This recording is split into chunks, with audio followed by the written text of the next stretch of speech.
네, 네, 안녕하세요. 오늘 세미나 주제는 Replicated Global Array라고 하는 CRDT 알고리즘이고요. 원래 앞에서 이제 다른 분들이 CRDT랑 혹은 분산 시스템 그리고 욕지 프로젝트 관련한 거에 대해서 저희가 시작한 지 좀 한 달 넘었는데 그동안 되게 잘 설명해 주셔가지고 저는 오늘 그런 쪽으로 얘기를 하는 것보다는 실제로 좀 이런 거를 구현하면서 얘네가 어떻게 동작하는지 이제 직접 해볼 수 있는 그런 시간을 준비했습니다. 그래서 RGA는 뭔가 설명이 크게 말할 만한 게 없는데 그냥 CIDT 알고리즘 중 하나고요. 이제 모든 삽입 연산, 그러니까 저희가 예를 들면 지금 코드표에서 텍스트를 한번 칠 때마다 그 텍스트 하나하나가 다 각자의 이제 유니크 아이디를 가지는 노드로 이제 서버에 저장이 됩니다. 그리고 이름은 어레이인데 실제로는 어레이가 아니고요. 이제 구현의 효율성이나 혹은 이제 노드들의 정렬, 이제 순서 맞추는 그런 이슈 때문에 내부적으로 다 링크드 리스트를 사용해서 노드를 관리하고 있습니다. 그리고 좀 이제 저희가 보통 이제 어레이들을 직접 다룰 때보다 약간 다른 점은 어레이에서 어떤 노드들을 삭제할 때 실제로 그 노드를 어레이에서 집어버리는 게 아니고 그 노드는 냅둔 채 이제 얘는 삭제됐다는 플래그만 설정해줘가지고 약간 소프트 딜리트 형식으로 처리를 합니다. 이거를 왜 이렇게 하는지는 이따 설명해드릴 예정이고요. 그래서 여기 논문에서는 삭제된 노드들을 이제 톰스톤이라고 부릅니다. 저희도 실제로 요케가 RGA 기반이라서 이런 노드들을 톰스톤이라 똑같이 부르고 있고요. 오늘 RGA를 이제 구현하는 알고리즘으로 선택한 이유는 일단 요케가 내부적으로 RGA 기반의 자료구조를 사용하고 있어요. 실제로는 RGA보다 훨씬 더 복잡한 이제 트리 리스트나 혹은 트리 스플릿 같은 이름으로 걔는 다 별개의 논문으로 나와 있는 애들이긴 한데 사실 그거는 너무 어려가지고 뭔가 이런 시간에 몰아서 하기보다는 나중에 CRDT 스터디 진행할 때 그때 트리 스플릿 논문 같이 보면서 좀 배워볼 예정입니다. 그래서 오늘은 좀 구현이 간단한 RGA만 다룹니다. 일단 RGA, CRDT에서 가장 기본적으로 들어가는 요소는 항상 로지컬 클락이라는 애가 들어가는데요. 얘는 저번 주, 저저번 주에 이제 진호님이 발표해서 설명을 해주셨듯이 분산 시스템에서 이제 동시에 일어나는 이벤트들을 이제 어떤 순서로 정렬해서 관리를 할 거냐라는 문제를 해결하기 위해 만들어진 애고요. 만약에 이런 거를 안 쓰고 저희가 실제 현실 시간으로 어떤 노드들을 관리한다고 생각하면은 이제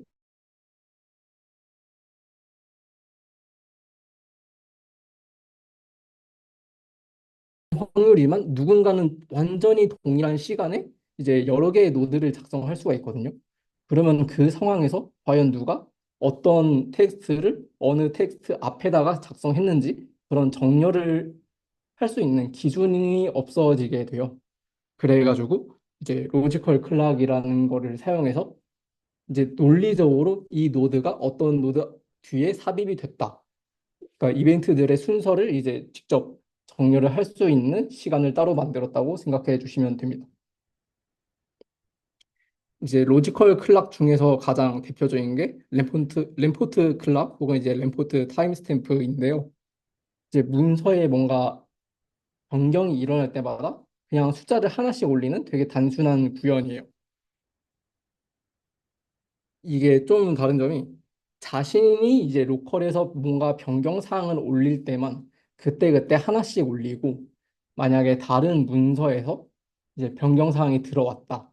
그러면은 자신의 것을 하나씩 올리는 게 아니고 상대방에서 온 이제 변경 사항 중에 제일 큰 값으로 내 걸 업데이트해요. 이제 이렇게 하면은 이렇게 하는 것도 좀 뒤에 설명을 드리긴 할 건데 예를 들면 내가 어떤 이벤트 1, 2, 3을 만들었고 상대가 이제 4, 5를 만들었다고 했을 때 제가 그 뒤에 6을 만들면은 이제 상대방 6을 만들면은 일단은 그 앞에 1, 2, 3, 4, 5가 적용된 다음에 만들어진 연산이라는 걸 알 수 있고 그래가지고 그리고 이 연산이 어떤 노드 앞에 이제 앞에서 이벤트가 일어났냐에 따라 이제 그 적용된 순서들을 다 하나씩 따라갈 수 있는 거죠.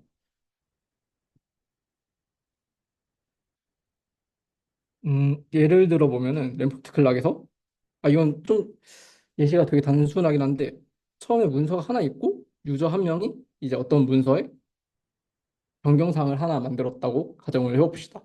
그래서 변경사항은 그냥 내가 텍스트 한 글자 치는 걸로 이제 똑같이 생각해 주시면 될 것 같아요.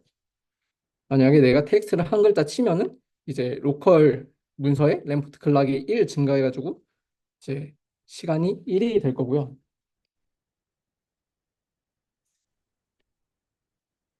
그리고 여기서 추가로 내가 한 글자를 더 치면은 문서에도 이제 새로운 이벤트가 추가되고 내 연산도 하나 더 늘어납니다. 뭐 이제 한 글자 더 치면은 똑같이 연산도 늘어나고 램포트 클락도 일씩 증가할 거고요. 근데 이 상황에서 만약에 완전히 다른 유저가 이 앞에 있던 A1, 2, 3 다음에 두 개의 이벤트, 두 개의 텍스트를 더 쳤다고 생각친 경우에 이제 원래 있던 유저는 그 이벤트를 받아서 내 로컬 문서에 적용을 하는데 이제 상대방은 내 앞에 있던 변경사항 1, 2, 3을 보고 그 뒤에 텍스트를 친 거니까 얘는 4, 5가 될 거란 말이죠. 얘가 뒤에 쳤던 두 개들은. 그러면은 맨 처음에 있던 유저 입장에서 다시 그 이벤트를 수신했을 때 이제 그 왔던 이벤트들 중에 가장 램포트 클락이 높은 애를 선택해가지고 자기 자신의 업데이트하면은 이 다음에는 이제 정상 그 다음 이 앞에 들어왔던 이벤트들 다음에 내가 입력한 이벤트가 그 순서대로 정렬이 될 수 있는 상태로 만들 수 있게 됩니다.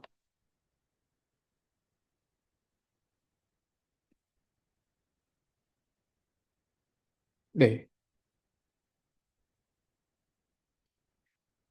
이거는 혹시 잘 보이시나요? 네. 괜찮아요? 그게요? 네. 여기서는 그냥 좀 더 복잡한 삽입하는 예시를 들어볼 건데요. 만약에 유저 1이 뭔가 6키라는 문자를 입력하면은 실제 문서에서는 이제 아까도 말씀드렸듯이 글자 하나하나가 이제 각 보유한 노드를 가지고 트리의 링크드 리스트에 들어가게 됩니다. 근데 여기서 이 유저가 이 요키 다섯 번째 글자 i 뒤에 숫자 1, 2를 입력하게 되면은 이런 식으로 문자 1, 2에 대한 노드가 i 뒤에 삽입이 됩니다. 여기서 보면은 문자 1이랑 2의 램포트 타임스탬프가 7이랑 8로 변경된 것을 볼 수 있는데 만약에 이렇게 되면은 저희가 이 전체 오퍼레이션을 똑같이 처음부터 수행한다고 했을 때 이 과정을 똑같이 만들 수 있거든요. 그래서 예를 들면 1, 2, 3, 4, 5, 6 한 다음에 그 다음에 다시 7, 8을 하면은 이제 그냥 전체 문서를 이 사람들이 입력한 순서대로 똑같이 쭉 시간대로 나열할 수 있는 거죠. 만약에 여기서 이제 아까 그 입력했던 숫자 2에 대한 노드를 삭제하면은 실제로 셀은 되지 않고 톰스로 표시됩니다. 톰스로 왜 직접 노드를 삭제하지 않고 톰스톤으로 표현하는 이유는 이게 이미지가 좀 작은데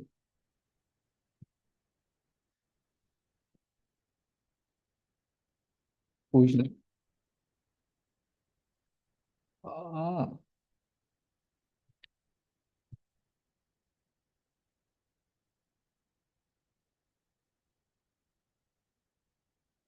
음,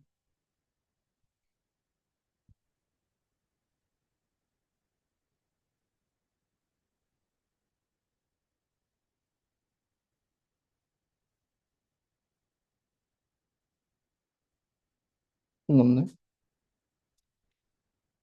이게 유저 1이랑 유저 2가 각각 이제 서로 실시간으로 문서를 동기화하지 않는 상태에서 이제 각자 로컬 문서에 뭔가 변경사항을 만든 경우거든요.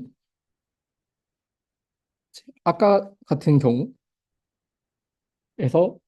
이제 유저 왼쪽에 있는 유저 1은 이제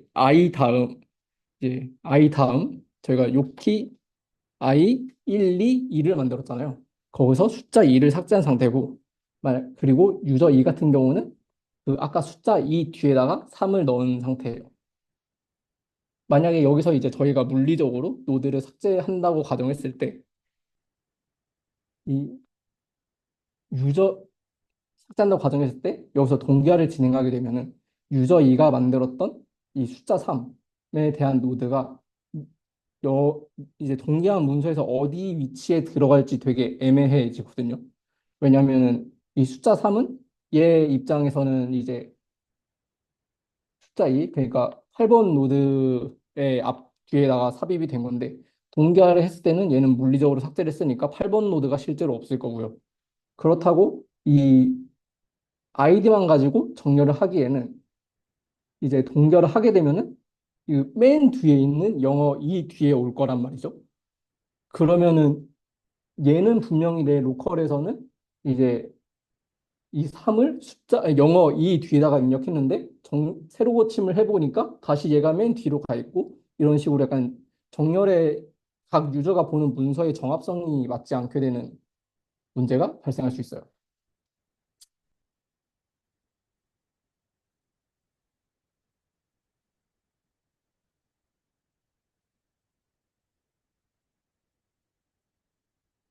그래가지고 정렬을 보통 할 때는 만약에 여기서 이제 서로 똑같은 문서를 동기화한 상태라고 생각을 하고 각자 문서에 뭐 왼쪽에 있는 유저는 B 그리고 오른쪽에 유저는 C라는 문자를 삽입한다고 했을 때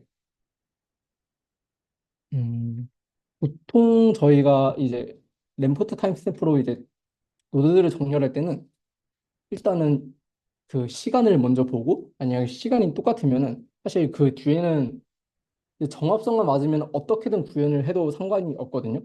근데 뭐 여기서는 그냥 단순하게 클라이언트의 아이디를 가지고 뭐 사전 순으로 비교를 한다거나 그런 식으로 해가지고 순서를 어느 정도 맞출 수 있습니다.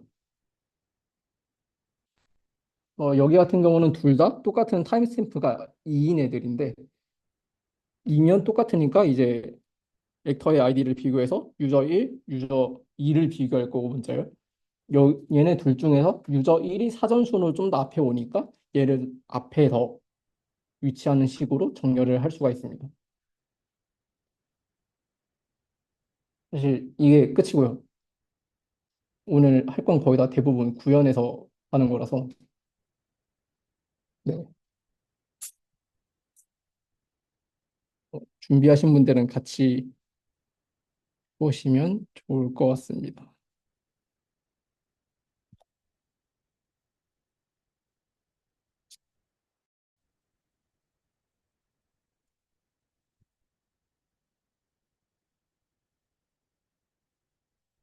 보이나요? 준비되신 분 있으시면 바로 시작하겠습니다. 네.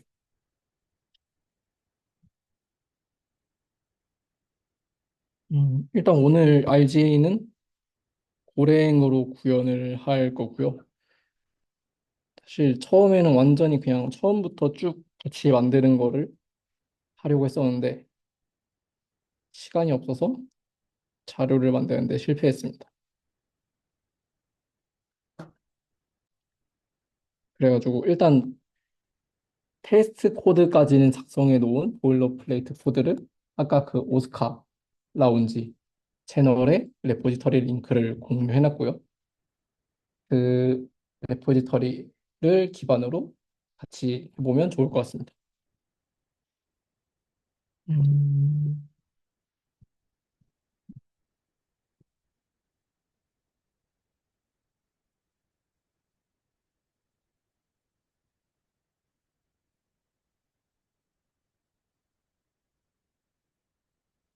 오늘 구현 순서는 램포트 클락을 먼저 하고 그 뒤에 아이디 시스템 그다음에 노드, 그다음에 이제 문서에 들어갈 오퍼레이션, 마지막으로 실제 RJ 문서를 구현하는 순서로 진행하겠습니다.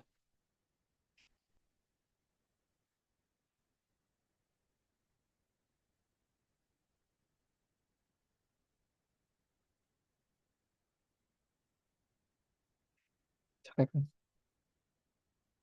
일단 램프트 타임스탬프는 아까 말씀대로 얘가 하는 게 별로 없어요. 그냥 시간 값 하나만 가지면 끝입니다. 그래가지고 일단 여기서는 저는 이제 타임이라고 하는 필드를 인트형으로 만들 거고요. 아, 혹시 뭔가 고랭 이거 하시다가 문법이 이해가 안 된다 하시는 건 그냥 바로 말씀해 주세요. 그리고 네, 사실 얘는 이것만 가지면 끝이고요. 밑에 new라는 함수가 있는데 보통 고에서 뭔가 새로운 인스턴스를 만들 때 약간 뭔가 자바나 이제 C++ 이런 애들은 new라는 키워드 자체가 있고 그 뒤에 클래스 이름이랑 선언을 해가지고 이제 새로운 클래스에 대한 인스턴스를 만들잖아요.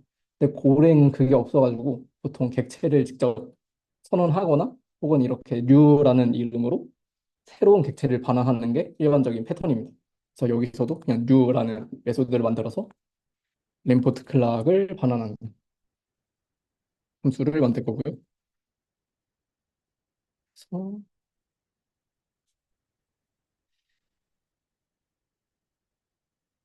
이렇게 하시면 맞다. 제일 중요한 게 이 맨 위에 제가 고 빌드 어쩌고 해주면서 주석 처리를 해놓은 게 있거든요.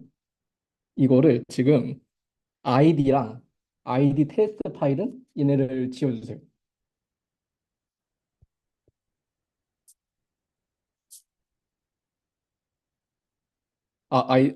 램프트.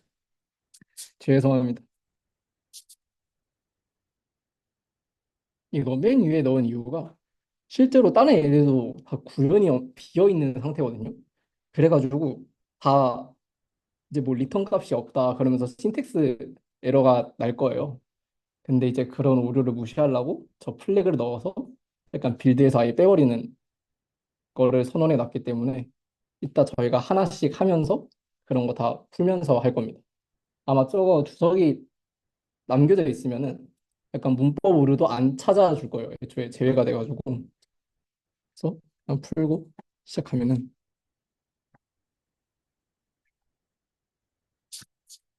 그리고 틱 같은 경우에는 아까 저희가 뭔가 로컬 문서의 변경사항이 생기면은 자신의 이제 타임스탬프를 일씩 증가한다고 이제 말씀을 드렸잖아요.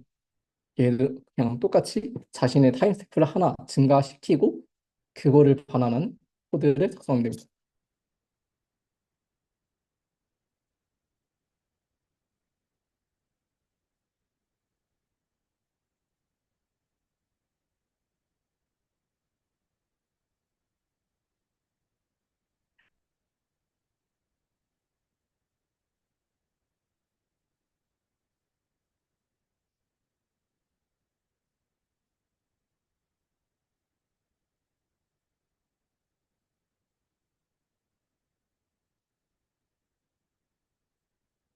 네.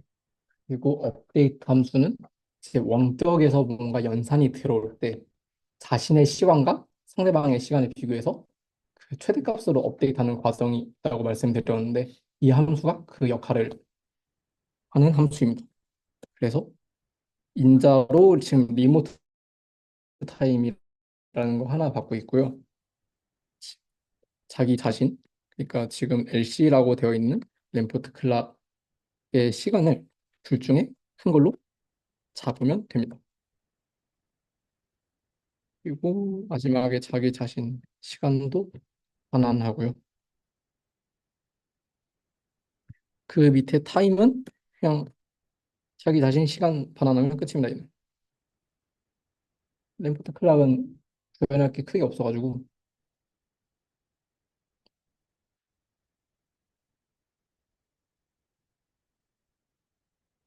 음, 그리고 테스트에서도 예, 테스트를 실행해 주시면 되는데 만약에 터미널이 좀 더 익숙하다 싶으신 분들은 그 테스트에 점 슬래시 점점점 이렇게 해주시면 프로젝트 전체 테스트를 수행하게 되거든요.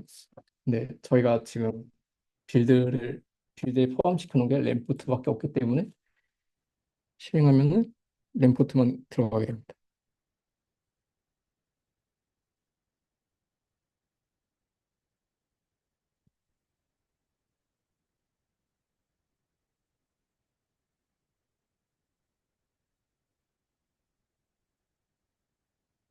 그리고 제가 업데이트 함수 아까 뭔가 오타를 낸 것 같은데 처음에 이렇게 되어 있었던 것 같거든요. 이거 그냥 인트로 수정해 주시면 될 것 같습니다.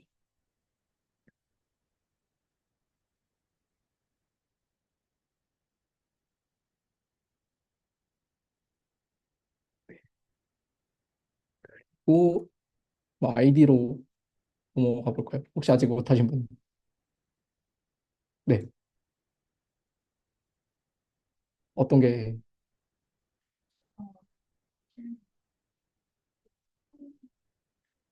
아,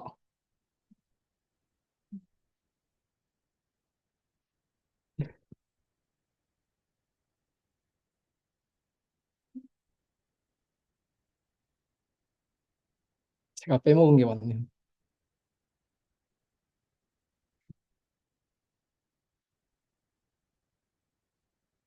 다른 분들은 아이디 쪽, 아이디랑 아이디 테스트 코드에서 그 빌드 플래그를 먼저 지워주시면 되겠습니다.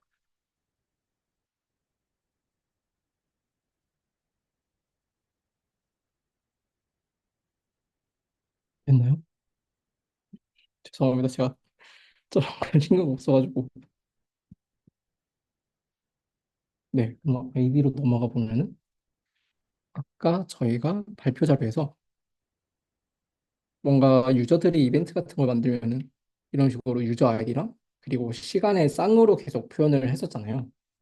여기서 이제 이 쌍이 아이디라는 시스템으로 저희는 정의를 할 건데 이게 어떤 유저의 몇 번째 이제 체인지다라는 거를 나타냅니다.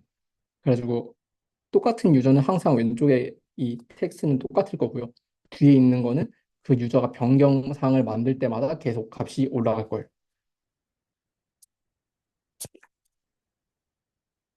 지금 여기 아이디 구조체에서 보시면은 저는 액터라는 이름으로 네, 스트링 타입의 액터라는 이름으로 이제 클라이언트 이름을 추가할 거고요. 그리고 클락이라는 이름도 이 유저가 로컬에서 계속 만든 시간을 추가할 겁니다.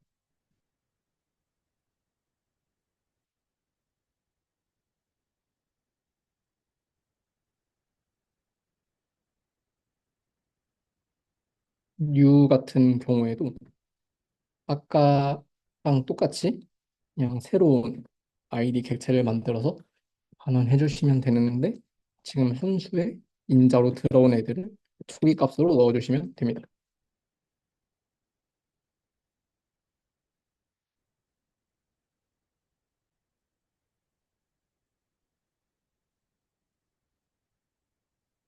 폰트가 좀 작나요? 음,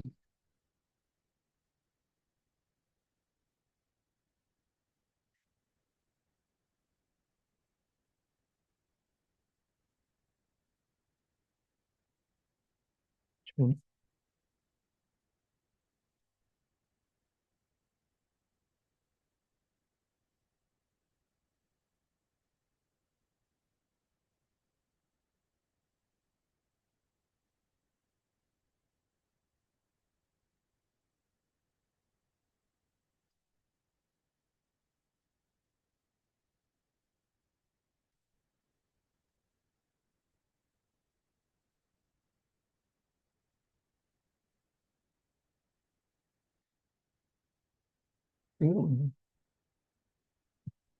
좀더 잘 보이나요? 네. 그리고 이제 밑에 애들을 구현할 건데 컴페어 같은 경우에는 만약에 두 개의 아이디를 가지고 비교를 했을 때 누가 더 이제 정렬했을 때 앞에 오는가를 반환하는 함수고요. 아까 저희가 말씀드렸던 것처럼 그 일단 이제 각 아이디의 클락을 먼저 비교하고 그 만약 클락이 다르면은 작은 애가 먼저 생성된 이제 이벤트라고 가정을 해서 얘를 먼저 처리를 하게 할 거고요. 근데 만약에 둘이 이제 뭔가 동시에 편집을 해가지고 시간이 같다. 그러면은 이제 클라이언트의 이름, 여기선 액터죠. 액터를 사전순으로 비교해가지고 사전순으로 좀 더 앞에 오는 애들을 이제 먼저 발생했다라고 취급을 해줄 겁니다.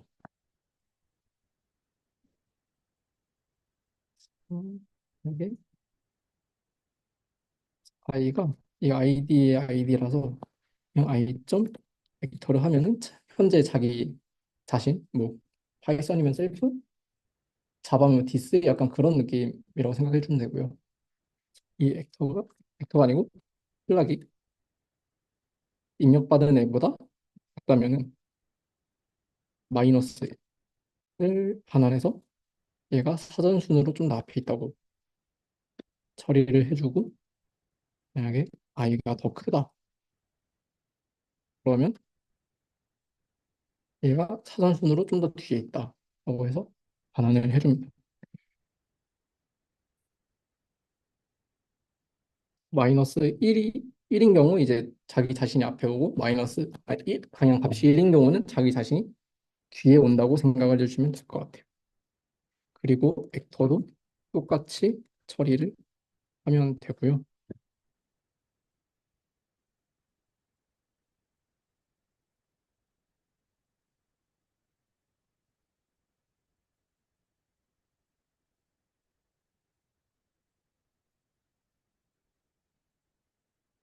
맨 마지막에 이제 뭔가 0으로 반환하는 경우는 없어야 되긴 하는데 일단은 그냥 0으로 반환하게 처리를 해줍니다.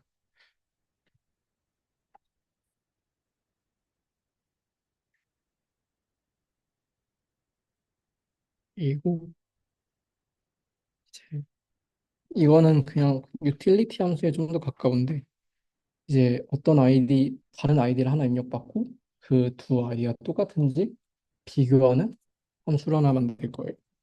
이거는 그냥 액터랑 플락이 똑같은지만 비교해서 반환해주면 됩니다.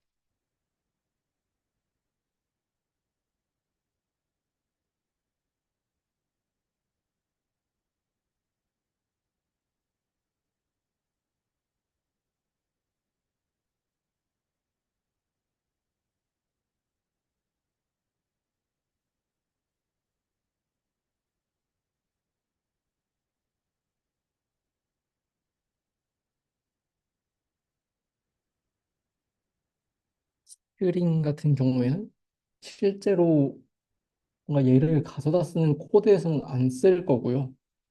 근데 지금은 테스트 코드에서 약간 노드들을 확인하기 위해서 만든 함수인데 얘 같은 경우는 이제 액터 콜론 플락 형태로 문자를 만들어서 반환해 주시면 됩니다. 그냥 고랭에 안 익숙하신 분들은 좀 문법이 되게 이상해 보일 것 같은데 아마 C를 해보신 분들은 좀 그래도 괜찮으실 것 같거든요. 이제 FMT라는 게 약간 표준 입출력 라이브러리고 여기서 S 프린트 F를 하면은 약간 문자 어떤 값들을 이제 포인팅된 문자로 다시 반환할 수가 있어요. C 같은 거 해보신 분들은 뭐 프린트 F, 파이썬 같으면 뭐 F 스트링 약간 그런 느낌이라고 봐주시면 될 것 같습니다. 그래서 여기서 그냥 벡터에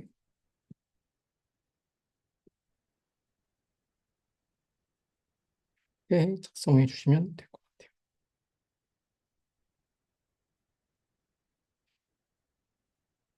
이게 템플릿이 지금은 S랑 V를 썼는데 뭐 둘 다 V로 써주셔도 상관은 없고요. 보통 프로그래밍에서 쓰는 문자열 포매팅 방식인데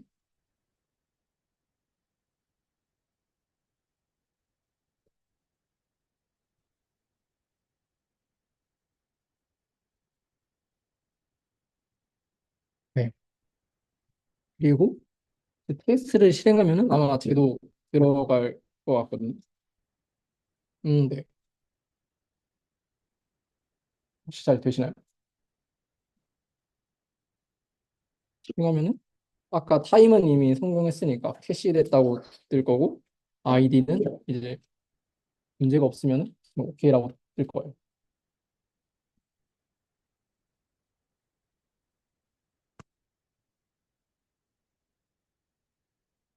뭐니? 뭐야? 네. 뭘까요? 지금 화면 이상했어요.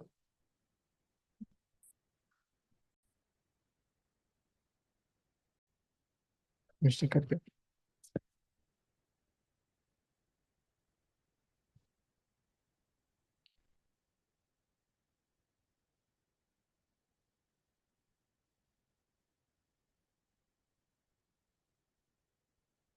성공입니다.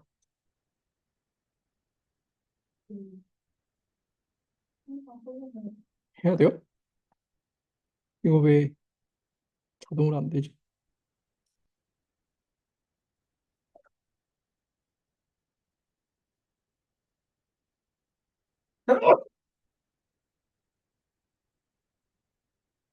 네. 시작하시죠. 네, 그 다음에는 노드를 구현해 볼 거고요. 노드도 똑같이 빌드 플래그를 제거해 준 다음에 시작하면 될 것 같아요.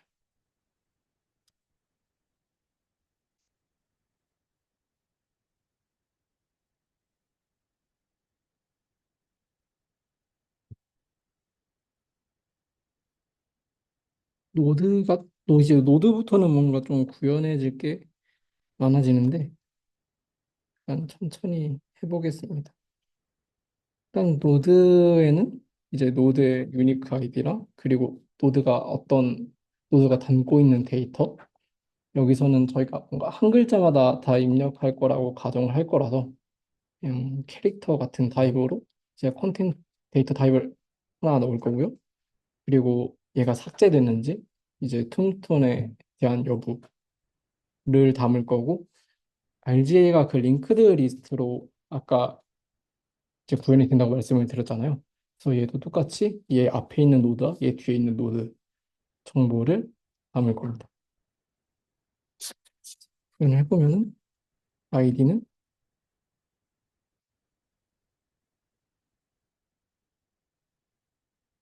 아이디는 저희가 만들었던 아이디를 그대로 사용하면 되고요. 폰트 같은 경우에는 고에서는 룬이라는 타입을 사용하는데 얘가 그냥 다른 언어에서 캐릭터 타입 그냥 딱 한 글자만 담는 그런 타입이라고 생각해 주시면 됩니다. 그리고 톰스톤이 들어갈 건데 얘는 그냥 삭제됐냐 안 됐냐만 체크하면 되는 거라서 불리언으로 선언을 하고요. 그리고 이전 노드랑 다음 노드를 포인터로 들고 있으면 됩니다. 노드는 이렇게 5가지 정보를 담게 되고요. 류 같은 경우는 지금까지 했던 거랑 똑같이 해주면 되는데 일단 초기화 값은 일단 노드 아이디랑 그리고 컨텐츠 데이터만 같이 초기화를 해주면 됩니다.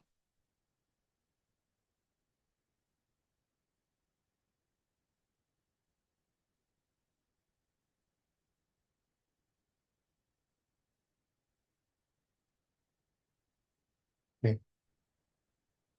이렇게 2가지만 넣어주면 되는데요. 이제 고에서는 이제 뭔가 구조체에 별다른 값을 따로 초기화해주지 않으면은 그냥 모든 값이 다 자기들만의 초기 값을 이미 다 들고 있거든요. 예를 들면은 뭐 이제 불리언형은 따로 값을 지정해 주지 않으면 항상 폴스로 들어가 있고요. 숫자면은 0, 뭐 문자열은 빈 문자열 그런 식으로 되어 있어가지고 만약에 내가 직접 쓰지 않는다고 하면은 이런 식으로 그냥 값을 넣어주지 않고 필요한 것만 넣어서 초기화를 해도 무방합니다. 그리고 딜리트를 할 건데 사실 얘는 할 게 없죠. 그냥 자기 자신의 동선을 true로 만들면 끝입니다.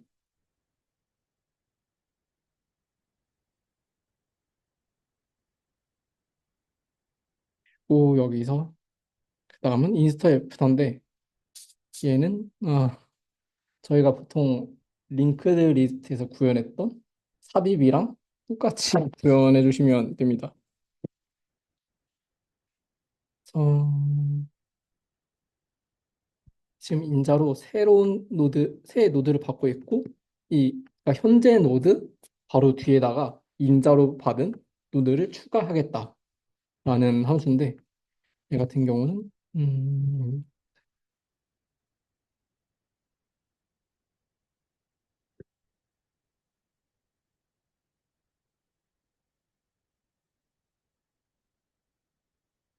새 노드에 이전이랑 앞을 잠깐 다시 연결해주고,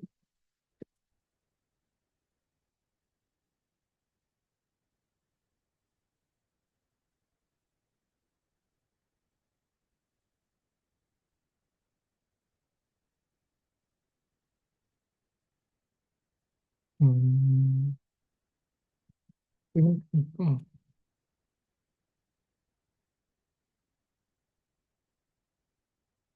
네.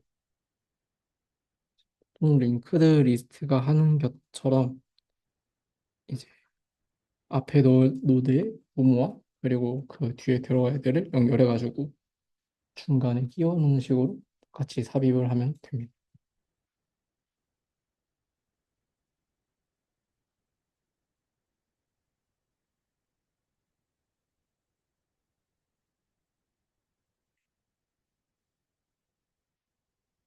핀 같은 경우도 얘는 그 테스트에서 쓰는 디버깅 용도라서 크게 의미가 없는 로직은 아니고요.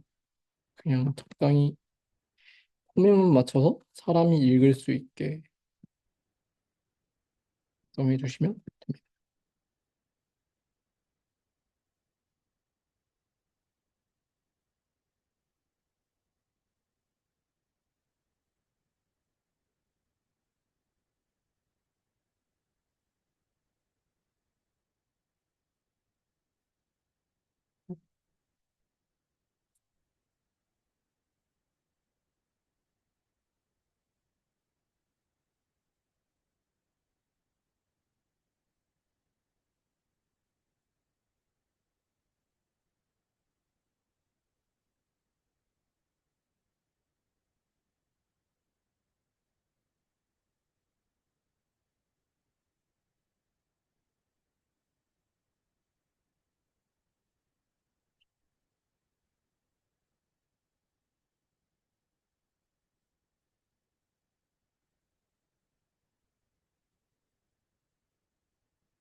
네.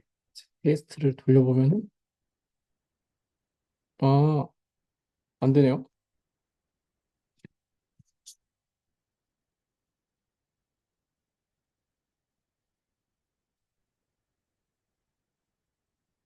응? 근데 또 테스트에 오타가 있어가지고 테스트에 55번 라인에 제가 오타가 있는 것 같거든요. 아마 이대로 포밋을 올린 것 같은데 오류가 난다면은 이거까지 수정해 보시고 네 테스트를 실행하면은 잘 되는 걸 볼 수 있습니다.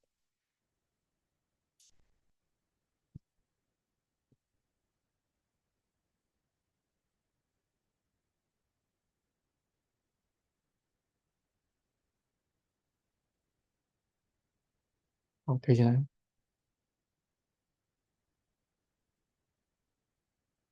네 그러면은 다음 오퍼레이션으로 넘어가 보겠습니다.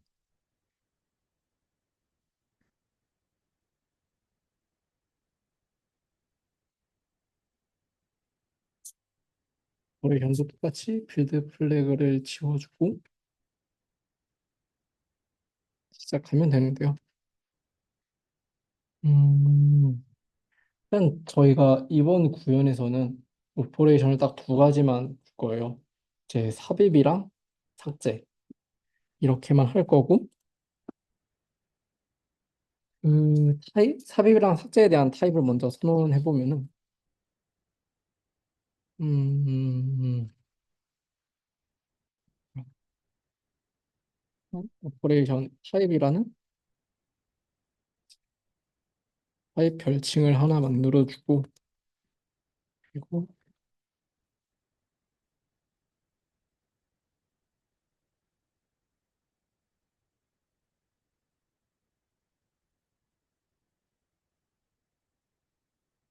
인서트랑 딜리트라는 오퍼레이션 타입을 정의를 해줍니다.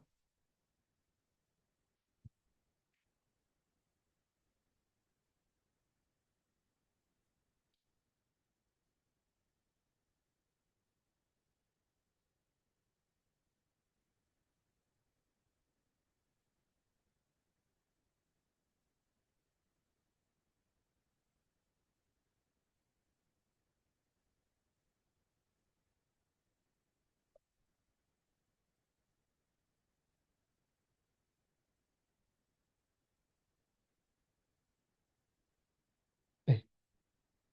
그리고 이제 오퍼레이션 구조체를 정의를 할 건데요. 오퍼레이션 구조체는 일단 얘가 어떤 타입의 오퍼레이션인지를 알아야 되니까 오퍼레이션 타입이라는 필드가 하나 들어갈 거고요. 그리고 오퍼레이션들도 다 각자의 고유 아이디가 필요해가지고 얘도 똑같이 아이디를 하나 들고 있습니다.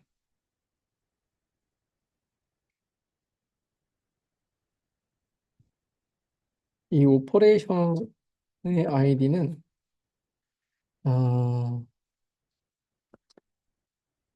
작업이 실행될 노드의 아이디라고 생각해 주시면 되고요. 그리고 여기에 페런트 아이디가 들어갔는데 페런트 아이디 같은 경우에는 이 작업이 들어갈 그 앞에 있는 작업이라고 생각해 주시면 됩니다. 예를 들어서 저희가 뭐 A, B, C라는 문자열이 있고 이제 뭐 F를 B 뒤에 넣는다고 했을 때 이 F라는 이제 오퍼레이션의 페런트 아이디는 그 B의 아이디가 되게 되는 거겠죠.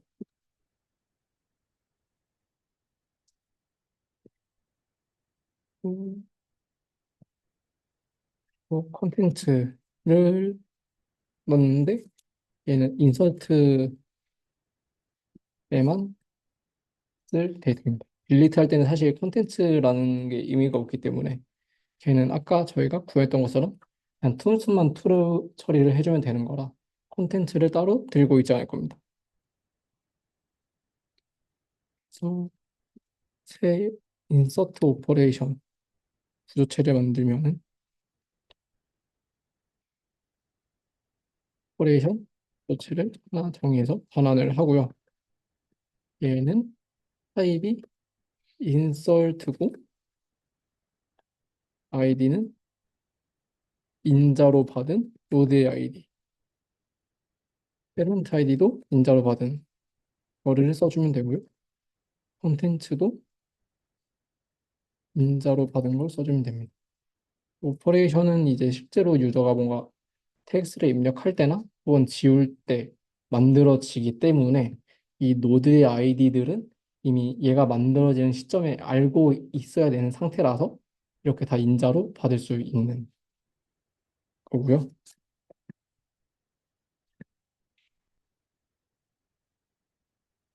딜리트 같은 경우에는 훨씬 간단해서 똑같이 오퍼레이션을 나눠주면 타입은 딜리트고 아이디는 타겟 아이디, 짤 노드의 아이디인 거죠. 이렇게 반환해주면 끝입니다.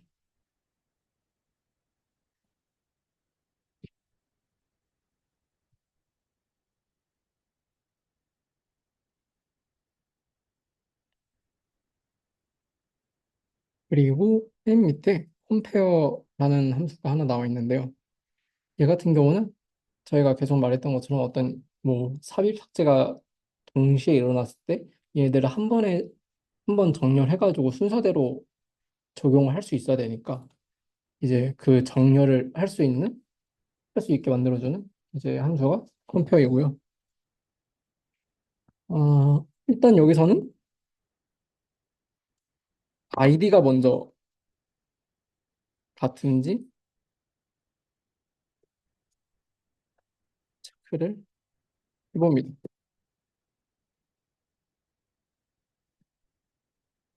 아이디가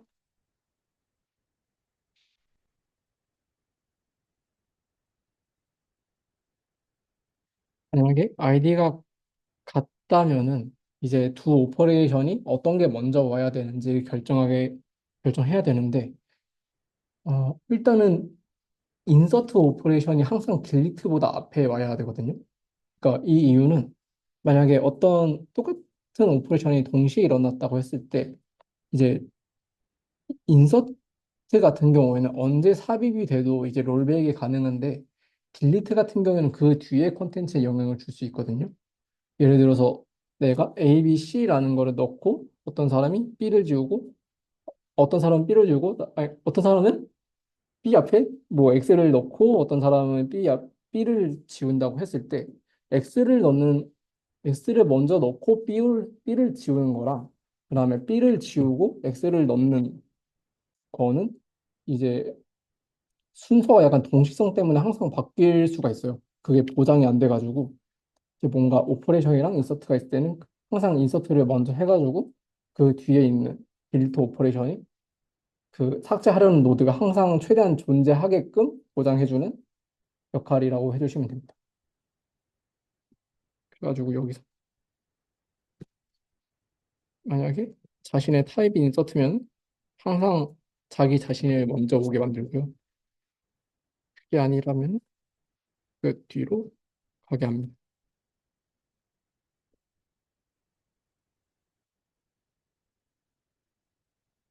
그 외의 경우에는 아이디의 컴페어 함수를 호출해가지고 그냥 아이디 기반으로 비교를 하게 만들고요.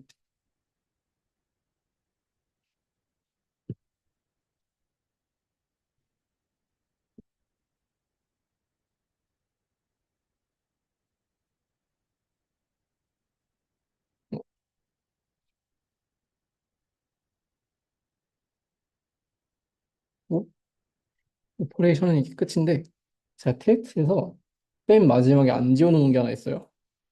저 오퍼레이션 스트링이라는 테스트인데 얘는 그냥 지워주시면 됩니다. 지우고 테스트를 돌리면 잘 됩니다. 혹시 안 되시는 분이 계시다면 말씀해 주세요.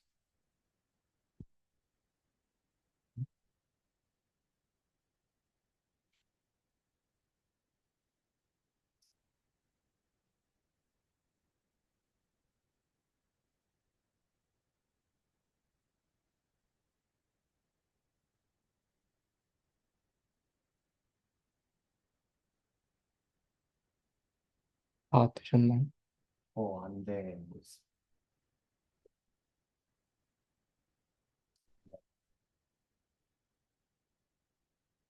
그리고 빨간색이 뜨는데, 그렇지. 네, 여기 정리를 했는데, 보여주고 있어요. 아이디 이렇게 먼저 오지. 아, 그것 때문에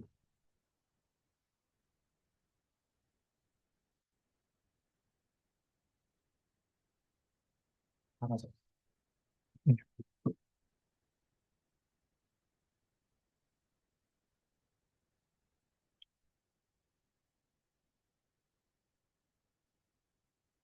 네. 사실 오늘 짤 대부분의 코드는 다 도큐멘트 있는데 이제 마지막으로 도큐멘트를 구현해 볼 거고요. 도큐멘트도 위에 빌드 플래그 지워주시고 시작하시면 됩니다.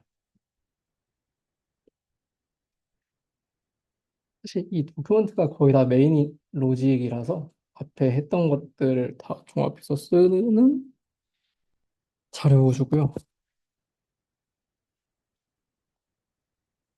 네.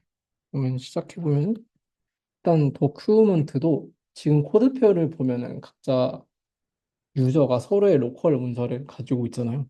예를 들면 내가 인터넷이 끊겨도 내 쪽에 있는 문서는 내가 계속 수정할 수 있고 인터넷이 연결되면은 이제 서버랑 동결을 해가지고 내 문서가 업데이트되는 방식으로 모든 유저가 각자의 문서를 가지고 있는데 여기에 있는 저희가 이번에 구현할 문서도 그렇고요. 그래서 일단 도큐먼트에다가 이 문서가 누구의 것인지 이 문서의 소유자를 먼저 만들어 줘야 됩니다. 저희가 아까 했던 것처럼 이제 벡터라는 이름으로 저는 만들 거고요.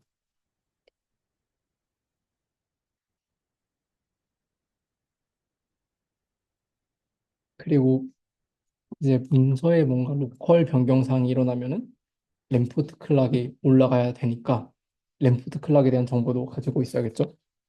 그래서 클락이라는 이름으로 램포트 클락을 프로퍼티에 추가해 줄 거고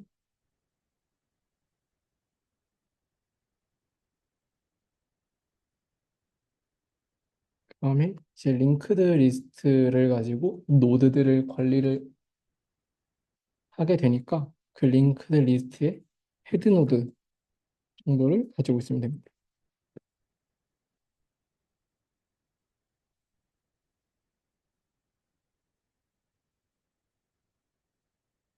여기까지가 문서를 구현하는데 필수적인 부분인데 이 밑에서는 약간 뭔가 성능적인 부분이나 편의성 때문에 추가하는 빌드들이 좀 있어요. 예를 들면은 이제 네, 이제 해시맵으로 노드즈라는 필드를 하나 만들 건데 얘는 노드 아이디를 가지고 그냥 해당 노드를 바로 찾을 수 있는 형태로 쓸 거고 일단 링크드 리스트에서는 이런 식으로 찾으려면 처음부터 다 순회를 해야 되니까 이제 매번 이런 작업을 하게 되면 좀 비효율적이라 이런 거 하나 만들어 봤고요. 그리고 칠드런, 칠드런 이라는 애도 넣을 겁니다. 얘 같은 경우에는 어떤 부모 노드의 아이디가 들어오면은 얘 자식 노드들을 이제 관리하는 맵인데요. 이거는 이따가 이제 오퍼레이션 쪽 직접 구현하면서 실제로 이거를 왜 쓰게 되나 설명을 한번 드리겠습니다. 또 버퍼를 하나 만들 건데 이게 아무래도 저희가 완전히 CRDT가 모든 문서가 한 번에 다 아름답게 공개가 될 수는 없다 보니까 이제 누군가 만든 변경, 여러 사람이 만든 변경 사항이 나한테 들어왔을 때 어떤 변경 사항은 이제 다른 걸 먼저 적용해야 이거를 적용할 수 있는 그런 상황이 올 수 있거든요. 그러니까 뭐 AB가 쓰셨는데 ABC가 들어왔는데 뭐 C는 A가 먼저 적용이 돼야 되는데 내 쪽에는 그냥 C가 먼저 들어온 거죠. 그러면 C는 사실 A에 대한 정보들의 디펜던시를 가지고 있으니까 이게 적용이 되면 안 되는 상황이거든요. 그래가지고 버퍼 같은 경우는 이제 그런 상황일 때 내가 적용을 못하는 오퍼레이션이면은 일단 여기에 큐에 넣어놓고 다음에 이제 뭔가 다시 내 로컬 문서에 이제 오퍼레이션을 적용할 때 얘를 꺼내서 그때 한번 같이 하는 식으로 쓰는 용도의 약간 제시도 큐 정도라고 봐주시면 될 것 같아요. 네, 큐먼트는 이렇게 6개 필드면 구현이 끝나고요. 이제 새로운 도큐먼트를 하나 만들어 볼 겁니다.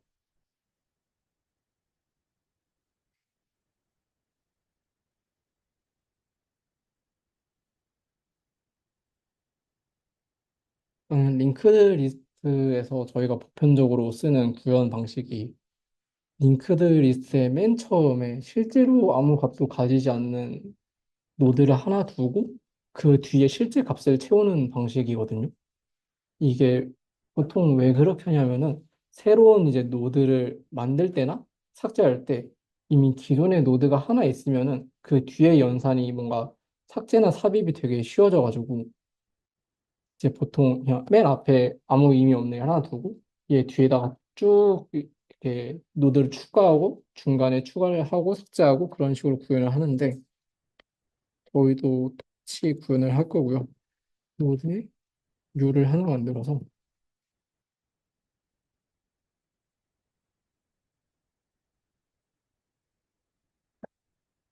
그냥 아무 값도 가지지 않는 루트 노드를 하나 만들 겁니다.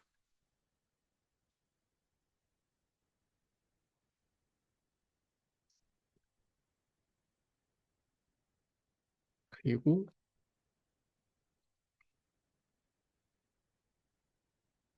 저희가 쓸 저 위에 노드 아이디로 자기 그 노드를 바로 찾을 수 있는 해시맵을 초기화를 한번 해줄 거고요.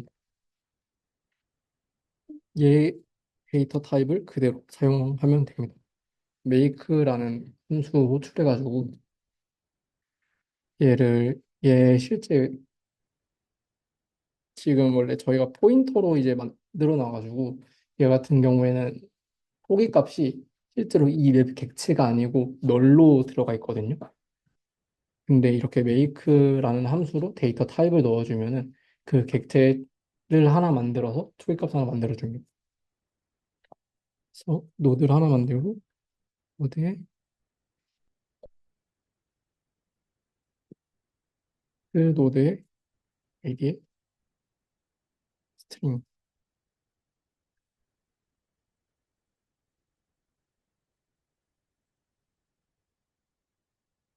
이렇게 루트 노드를 가지고 초기값을 하나 만들어주고 칠드런도 똑같이 해줍니다.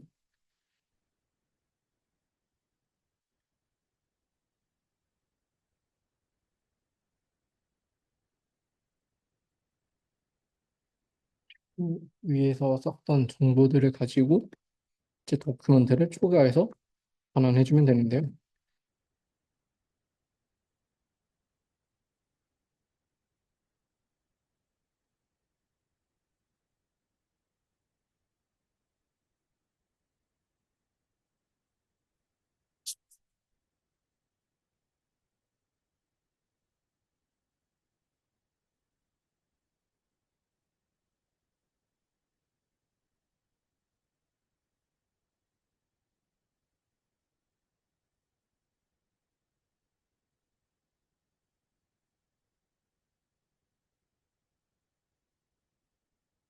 네, 이렇게 해서 그냥 빈 문서를 하나 만들 수 있습니다.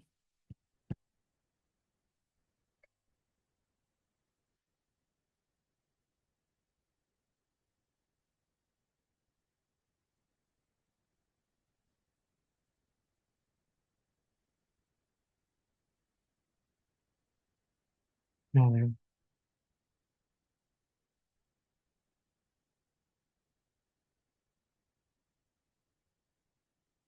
네. 그러면 그 다음으로 넘어가면 네, 일단 로컬 문서에다가 실제로 어떤 값을 넣는 행위를 하는 코드를 짜볼 건데요. 일단 로컬 인서트라는 값이고 함수고 얘가 하는 거는 셋 이제 인자로 이제 이 내가 추가할 값이 들어갈 부모 노드의 아이디와 그리고 추가할 값. 이 부모 노드의 아이디란 말은 그냥 내가 추가하려는 위치 바로 왼쪽에 있는 이제 어떤 노드라는 뜻이겠죠. 그리고 이 두 개를 갖고 새 콘텐츠에 대한 새 노드를 만들어서 삽입할 위치를 찾고 생성하고 오퍼레이션 반환하면 끝입니다. 하나씩 해보면 일단 페런트 노드를 먼저 찾고요. 아까 저희가 도큐먼트에 노드즈라는 이제 프로퍼티를 만들어가지고 얘를 사용해서 그냥 빠르게 부모 노드를 찾을 수 있고 테넌트 아이디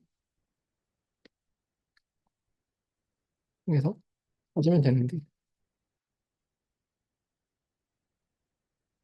이게 고에서 이제 맵이나 뭔가 다른 걸로 값을 찾을 때 첫 번째 인자가 찾은 값이고 두 번째 인자가 이제 보통 OK라는 이름으로 쓰는 값인데 얘 같은 경우에는 만약에 값을 정상적으로 찾았으면은 이제 뭐 실제로 뭐 값이 있을 거고 OK가 true고 만약에 값이 없다 그러면은 보통 거기선 nil이라고 하는데 null이라는 값이나 혹은 제로 밸류 뭐 아까 말씀드린 대로 숫자면은 0 문자려면 빈문자요 그냥 완전 초기 값을 던져주고 그리고 OK가 홀수가 됩니다. 그래서 이런 식으로 값을 꺼냈을 때 OK를 확인하면 내가 실제로 그 값을 존재하는 값을 꺼내는지 해볼 수 있고요. 음, 만약에 만약에 값을 못 찾았다. 그러면은 오퍼레이션을 만들 수가 없으니까 반환을 하면 되는데 지금 함수가 리턴 타입으로 두 개의 값을 반환하고 있어요. 첫 번째 값은 이제 오퍼레이션이고 두 번째 값은 에러인데 이게 고에서 오류를 핸들링하는 이제 기본적인 방식이라서 값이 있으면 얘도 똑같이 밸류가 되고 에러가 1이 되고요. 만약에 값이 없다 그러면은 밸류가 1이나 제로 밸류가 되고 에러가 들어갑니다. 지금 이런 경우에는 부모 노드가 존재하지 않는 상황이라서 오류가 발생해야 되고 FMT에 이 에러 F라는 애를 통해서 내가 작성한 에러 메시지를 가지는 오류를 새로 만들어서 반환을 할 수가 있습니다. 여기서는 이런 식으로 쓸 수 있을 것 같고요.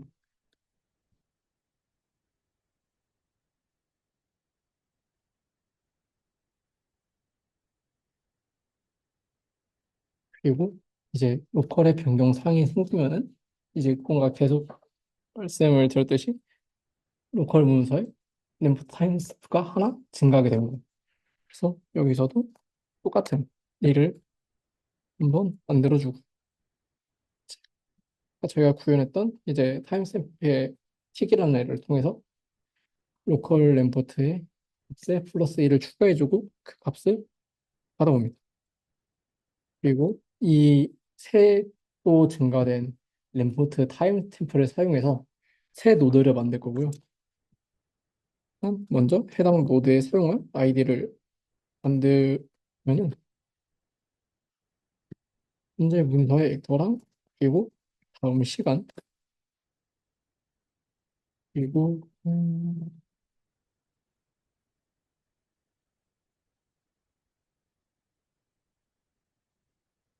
네, 인자로 받았던 컨텐츠를 가지고 새 노드를 만들어주면 됩니다.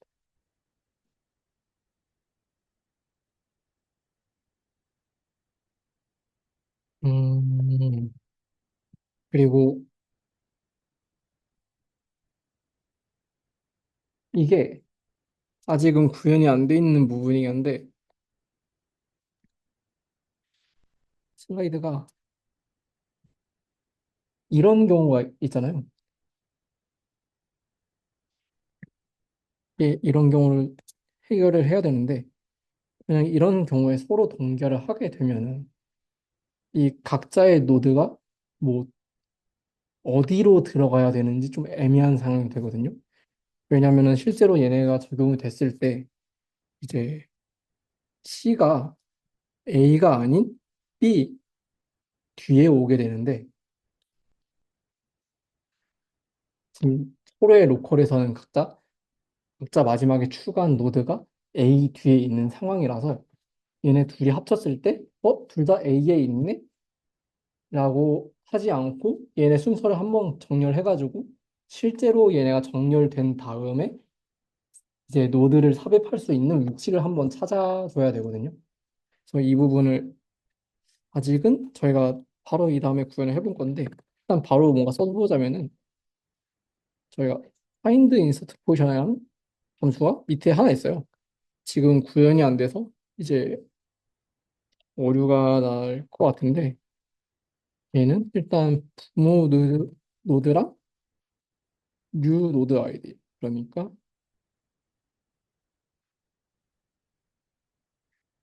새로 만든 노드의 아이디를 가지고 이 부모 뒤에 있는 애들 중에 내가 새로 만든 노드가 어디에 들어갈 수 있는지를 찾는 함수입니다. 이 함수의 리턴 값은 얘도 노드고요. 그래서 여기서 리턴 값으로 받은 노드의 바로 뒤에 이제 새로 만든 노드를 추가해주면 됩니다. 그래서 인서트 애프터도 아직 구현을 안 했는데 얘도 한번 일단 같이 작성해 보면은 이런 식으로 코드가 만들어지게 되고요. 음, 그리고 저희가 아까 칠드런이나 노드즈 같은 애들로 이제 애들을 추가로 관리했었잖아요.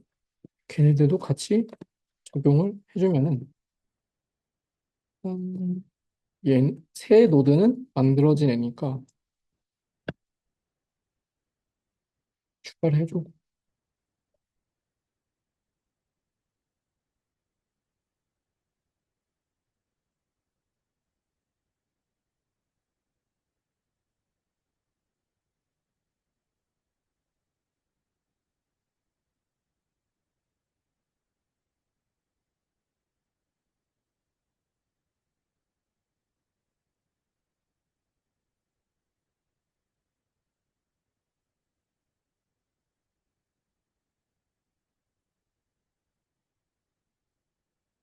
네 밑에 칠드런은 그냥 저희가 아니 밑에 세 개는 저희가 그냥 편의성으로 뭔가 관리하기 위한 용도였으니까 막 지금 큰 의미는 없다. 그냥 전체적인 RGA에서 큰 의미는 없다라고 생각해 주시면 돼요. 그냥 편의성을 위한 코드인 거고 사실 대부분의 로직은 그냥 여기가 끝이라고 생각해 주시면 됩니다. 그리고 마지막으로 이 함수는 결과적으로 인서트 오퍼레이션을 만들어서 반환하기 때문에 얘도 뭐 저희가 작성했던 new insert operation을 해서 반환을 해주면 되고요.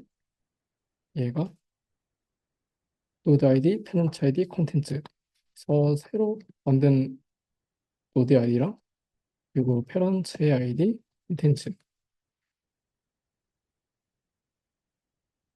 만들어서 오류가 없다고 같이 반환해 주시면 됩니다.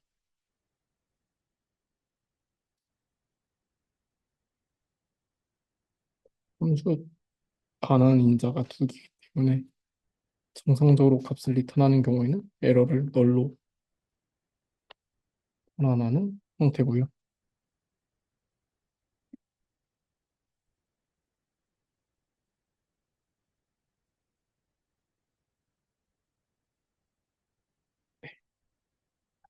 그다음에 로컬 딜리트를 작성해 보면은 사실 딜리트는 되게 아까부터 저희가 간단하게 구현했는데 얘도 크게 다를 건 없어요. 노드에서 입력받은 타겟 아이디 노드를 찾고요. 타겟 아이디는 그냥 저희가 삭제할 노드 아이디인 거죠.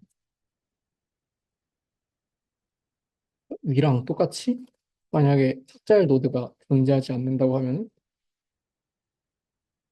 적당한 오류를 만들어서 반환해 주시면 되고요.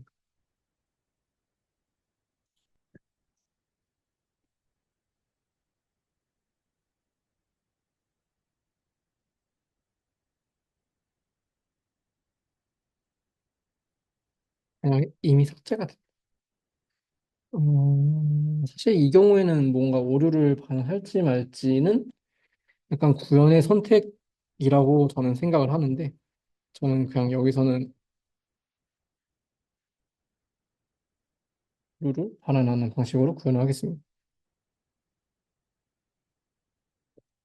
그래서 이제 이 뒤에는 실제로 노드가 존재하고 아직 삭제되지도 않은 상태가 남을 거니까 여기서는 이제 순으로 마킹을 해주고 새 딜리트 오퍼레이션을 만들어서 하나를 해주면 됩니다.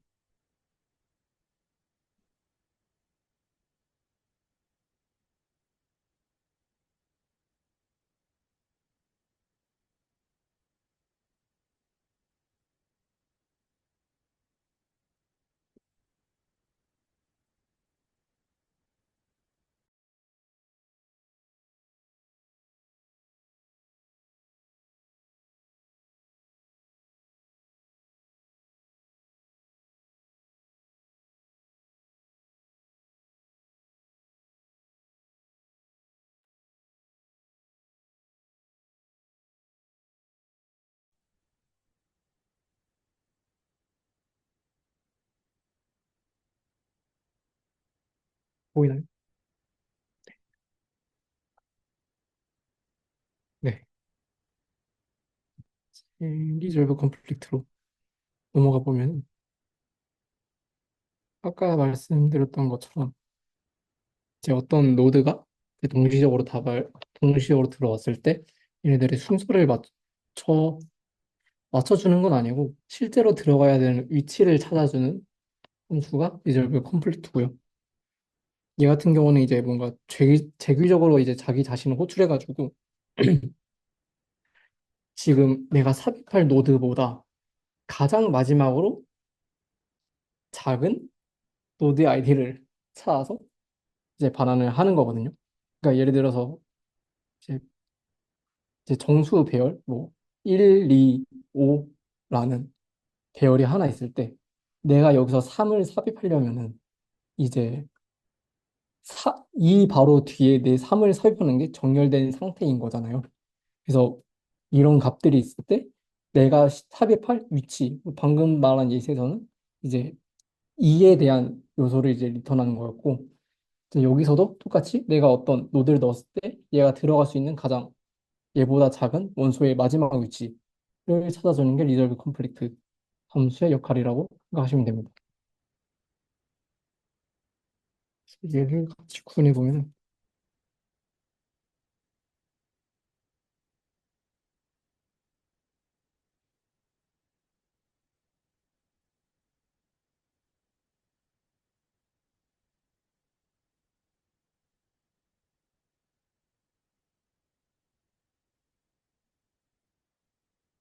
네. 일단 부모 노드를 먼저 가져오고요. 만약에 부모 노드가 자식이 없다. 그러면 그냥 바로 얘 밑에 삽입을 하면 되는 상태인 거거든요.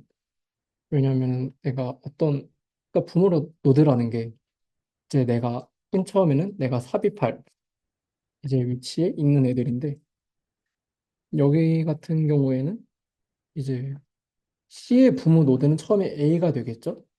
근데 결과적으로 리졸브 컴플리트를 통해서 C의 부모가 B가 된 상황인데 맨 처음에 이 리졸브 컴플리트를 얘네가 호출을 할 때는 C한테는 이 A가 페런트 아이디로 들어올 거예요. 근데 만약에 B가 없고 A만 있다. 그러면은 이제 A의 자식은 사실 한 명도 없는 상태인 거잖아요. 그러면 그냥 바로 A 밑에 넣으면 되기 때문에 먼저 B가 0인지 체크해가지고 만약에 얘 자신 말고 다른 애들이 없다. 그러면 바로 그냥 그 위치에 꽂아 넣어주면 되고 이제 만약에 다른 자식들이 있다. 그러면 걔네들을 순회를 하면서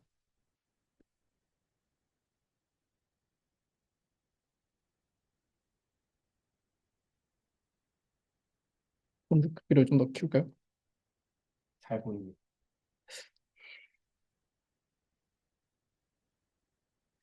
순회를 하면서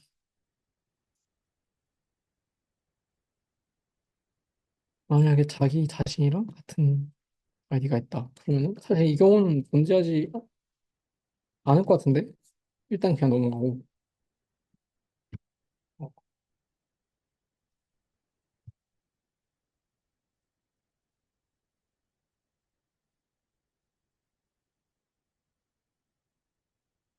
만약에 새로 삽입할 아이디랑, 새로 삽입할 노드랑, 혹은 이제 기존에 내가 삽입할 이제 앞에 있던 부모 노드의 자식들 중에 내가 더 작은 게 있다. 그러면 재규적으로 호출해서 답을 찾으면 됩니다.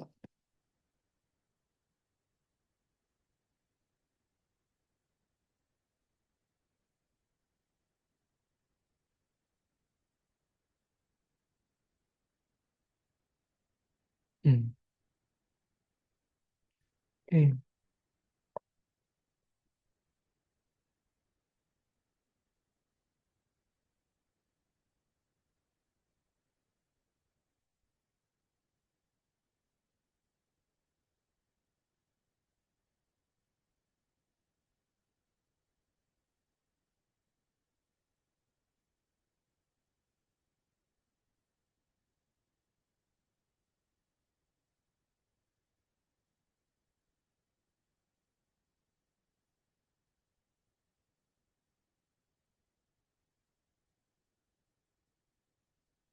난 이런 상황이라고 했을 때, 음, 부모 1이 있고, 부모 1은 자식을 369 이렇게 가지는 상황이고, 자식 3은 이제 외 자식으로 또 이제 5를 가지고 있는 상황이라고 할 때, 만약에 제가 4를 넣는다고 하면은, 맨 처음에는 이제 부모 1을 순회하면서 얘들을 쭉 살펴볼 거고요.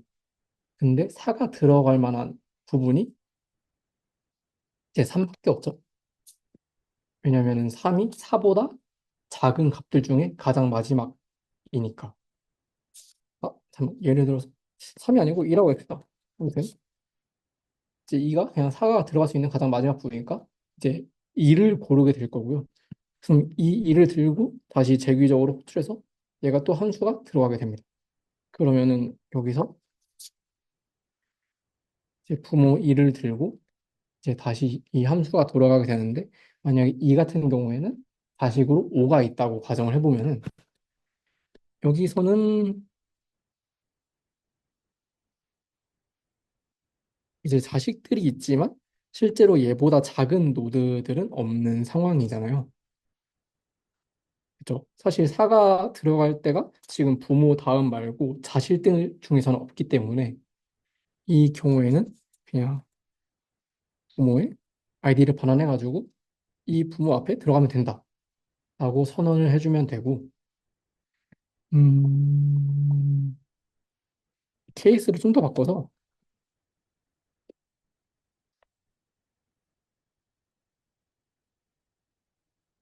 만약에 다시 이런 상황이 있다고 가정을 해봅시다. 이제 2의 자식으로 3이랑 5가 있는 상황인 거죠. 근데 만약에 여기서 제가 4를 이제 넣는다고 하면은 일단 2의 부모로 이제 제기가 들어왔고 자식으로 3, 5를 이제 포문에서 하나씩 돌겠죠. 근데 일단 처음에 3은 한번 찾았어요. 근데 5는 아니에요. 그래서 일단 3 가지고 다시 여기서 3이 이제 4보다 작다. 라는 조건에 맞음으로 그래서 또 제귀가 들어갈 거고요. 여기서 들어가면은 3 같은 경우는 이제 더 이상 자식이 없기 때문에 만약에 더 있다고 해도 결국엔 똑같은 언젠가는 이제 자식이 없는 노드를 찾게 되겠죠. 그래서 그 경우에는 이제 그 자기 자신의 노드를 반환하게 되는 상황이 됩니다. 그래서 이 경우 같은 경우에는 이렇게 될 거고 결국에 여기가 4가 들어가는 위치가 될 거예요.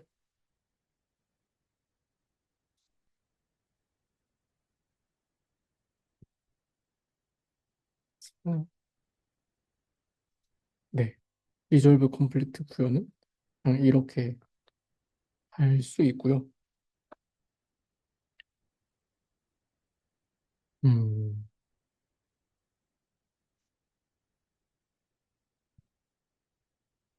그냥 일반적인 그 정렬 알고리즘이랑 거의 똑같다고 생각해 주시면 돼요. 그냥 재기적으로 호출하는 정렬 알고리즘. 해주시면 될 것 같고, 이제 실제로 저 리졸브 컴플렉트를 사용해서 노드를 삽입할 위치를 찾는 함수가 하나 필요한데요. 얘는 구현이 별로 몇 줄 안 돼요.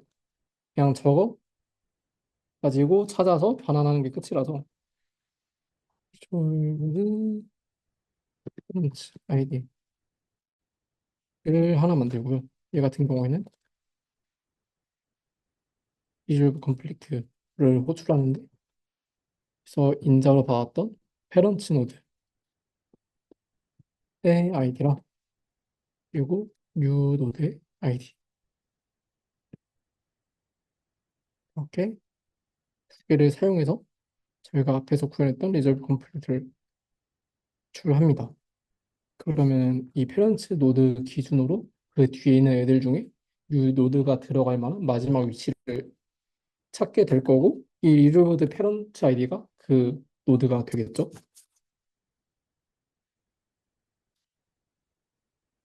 근데 만약에 저게 존재하지 않는 경우가 있을 수도 있어요. 어,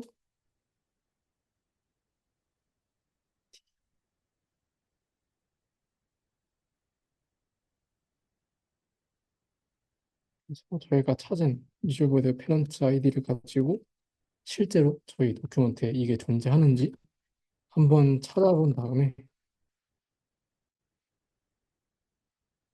그러면 그냥 만약에 없다면은 원래 처음에 입력했던 페런츠 노드를 반환하면 되고요. 왜냐면 여기까지 들어왔다는 거는 얘가 이미 실제로 존재한다는 노드고, 이제 여기서 예외 케이스가 발생한 경우는 얘 자식들 중에서 뭔가를 찾았지만 도큐먼트에는 존재하지 않는 그런 좀 케이스이기 때문에, 만약에 못 찾았다면 인자로 받은 페런츠 노드를 그대로 반환해 주시면 되고, 아니면 이즈보드 페런츠를 반환해 주시면 돼요.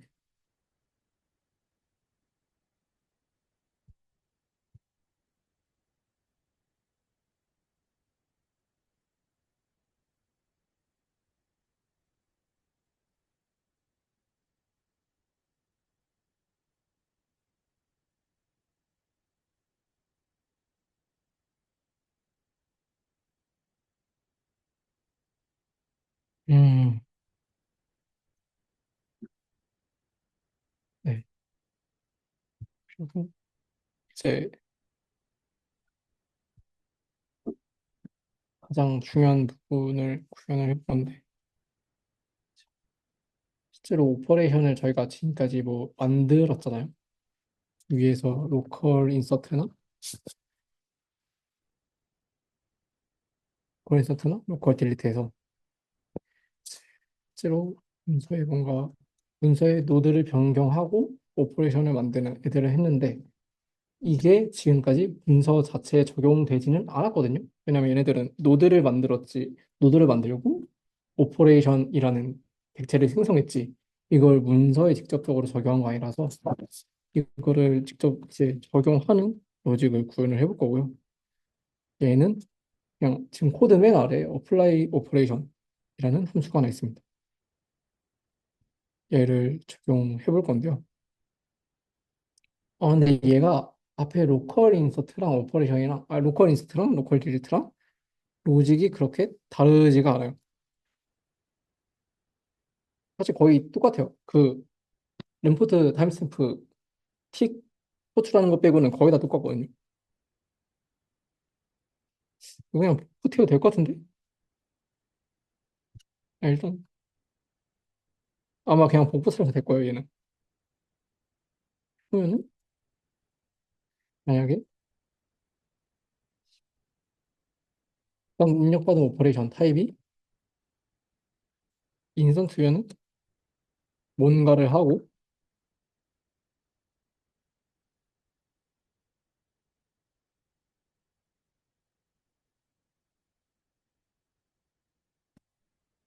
릴리티면은 또 얘도 뭔가를 하겠죠.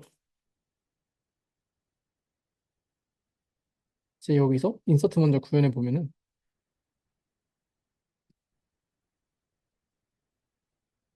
음, 일단 똑같은 오퍼레이션이 여러 번 적용이 되면 안 되거든요.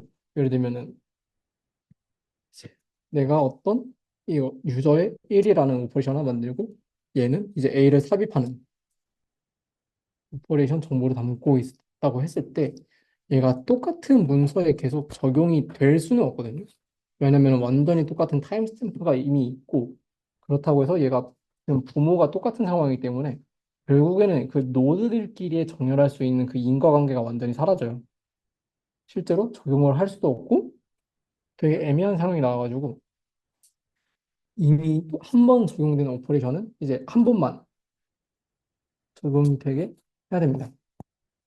예를 들면 저희가 코드표에서 문서 A를 한 번 썼는데 얘가 어떤 서버 버그로 인해서 이 A라는 삽입 오퍼레이션이 한 10번 일어났다고 쳐요. 그럼 문서에는 10번이 적용이 됐는데 뭐 이제 코드표 문서에서 얘네를 까보면 트리는 완전히 엉망이 되어 있을 거고 그런 상황이 되어 있겠죠.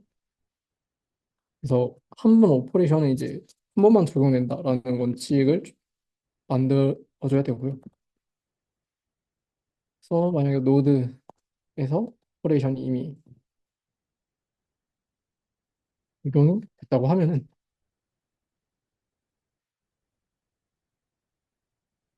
그냥 에러를 넣습니다.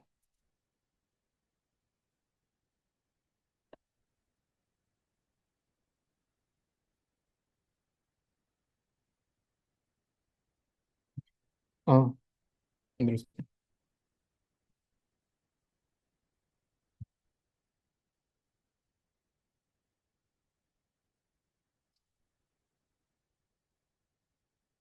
그리고 오퍼레이션이 적용될 부분 노드의 아이디를 찾아서 확인을 해주고요. 근데 여기서도 부모 노드가 없다. 그러면 적용을 못하는 상황이니까 페런트 노드가 없다고 오류를 반환해주면 되고 이 밑에는 아까랑 위에 했던 거랑 똑같습니다. 아마 여기서부터 그냥 쌓아 붙여넣기 하셔도 될 거예요. 오퍼레이션의 정보를 가지는 새 노드를 만들고요.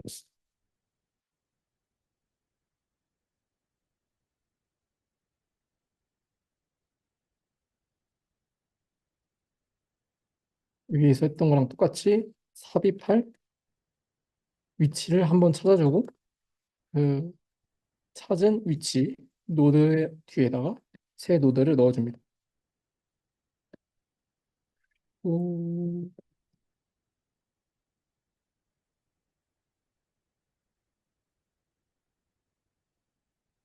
얘네도 아까 위에 있던 거랑 똑같고요.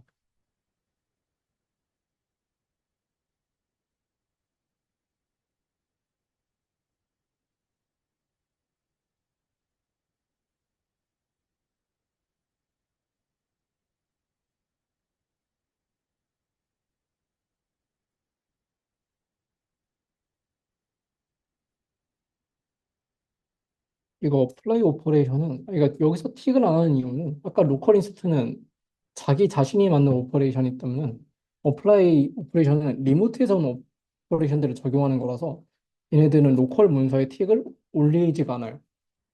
대신에 얘를 나중에 적용한 시점에서 그 램포트 타임스탬프의 업데이트 함수를 통해서 더 큰 값으로 자기 자신을 업데이트할 수는 있지만 매 오퍼레이션마다 자기 거를 틱하지는 않습니다.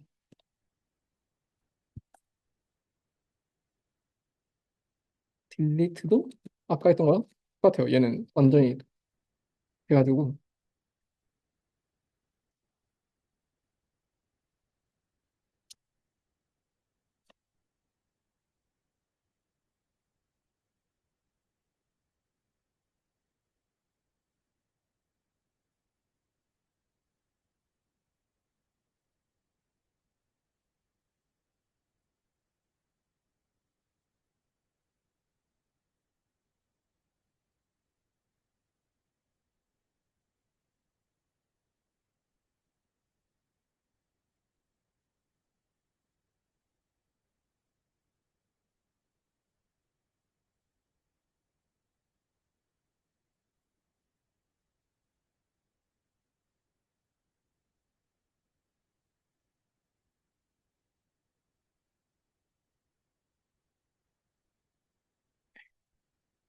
대로 작동을 하였다면은 이제 문서에다가 오퍼레이션들을 서로 종합하는, 그러니까 동기화 함수를 한번 작성해 보겠습니다. 음, 일단은 지금까지 들어온 오퍼레이션들이랑 자기 자신의 로컬 이제 램포트 타임스탬프를 비교해서 최대값으로 업데이트하는 거를 먼저 해줄 거고요. 그냥 처음에 일단 0으로 선언을 해놓고 이제 인자로 오퍼레이션 적용할 오퍼레이션들이 들어오는데,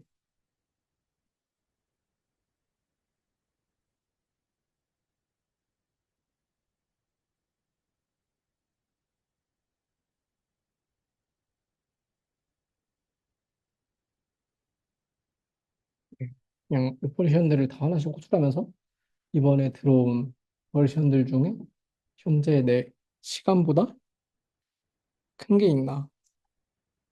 아, 큰 게 있나는 아니고, 그죠. 일단은 얘네들 중에서 가장 큰 값을 한번 찾고요. 그리고 도큐먼트의 업데이트 함수를 통해서 이 값이랑 자기 자신의 값이랑 비교해주고 더 큰 값으로 갱신합니다.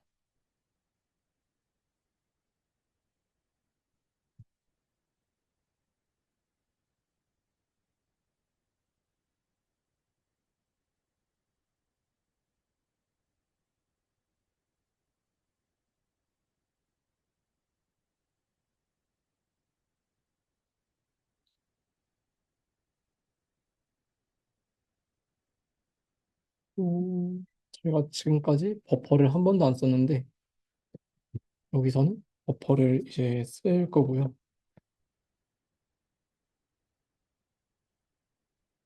네, 버퍼랑 지금 이번에 함수로 들어온 오퍼레인드를 합쳐가지고 제 올 오퍼레이션이라는 계열 슬라이스에 넣어줄 겁니다.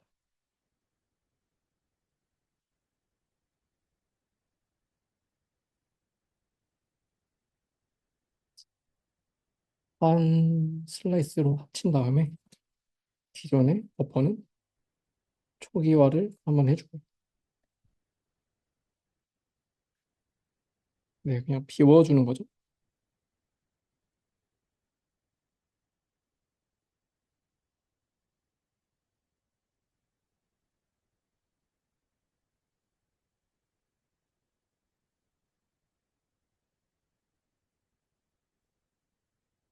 또 오퍼레이션들을 한번 정렬을 해줄 겁니다.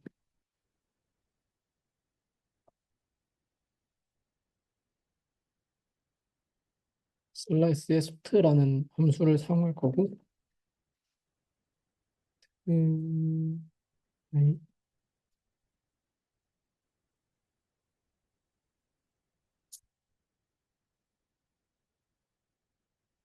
음,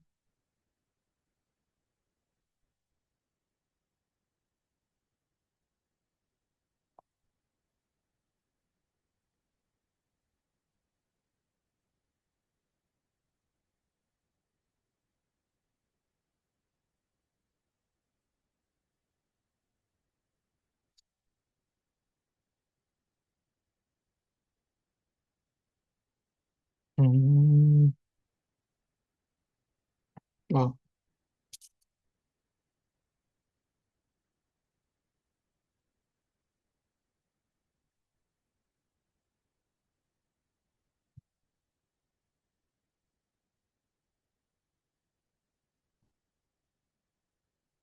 아, 제가 짜죠. 정렬은,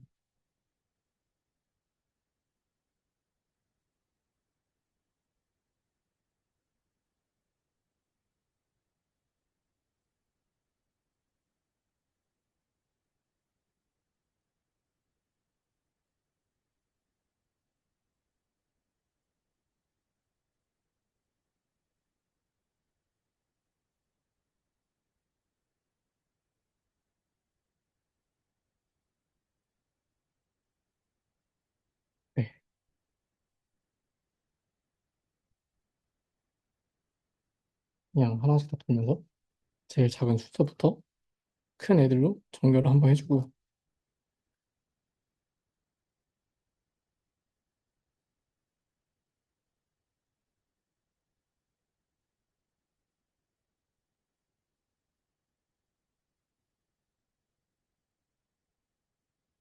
만약에 어떤 연산을 적용할 수 없는 상태가 되면 예를 들면은 아까 말씀드렸던 것처럼 삽입을 해야 되는데 실제로 부모가 아직 존재하지 않는다거나 그런 경우에는 적용을 할 수가 없는 상태이기 때문에 얘네들은 적용하지 않고 그냥 다시 버퍼에 넣어줍니다.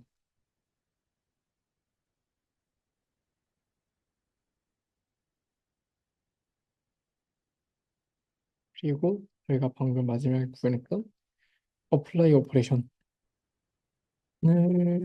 만들어주고요. 아니, 추려주고요. 이거를 그냥 모든 입력받은 모든 오퍼레이션들에 대해서 다 한 번씩 추를 해주면 됩니다.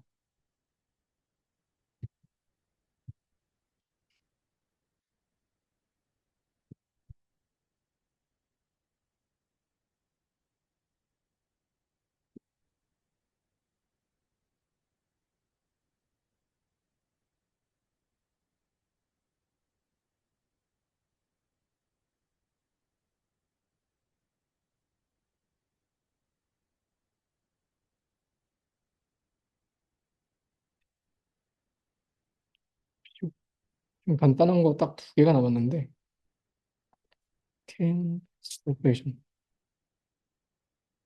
얘는 방금 말했던 거 그냥 체크만 해주면 되거든요.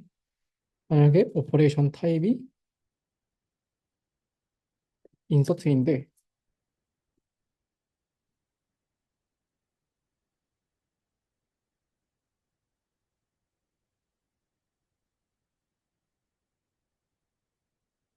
부모가 없다면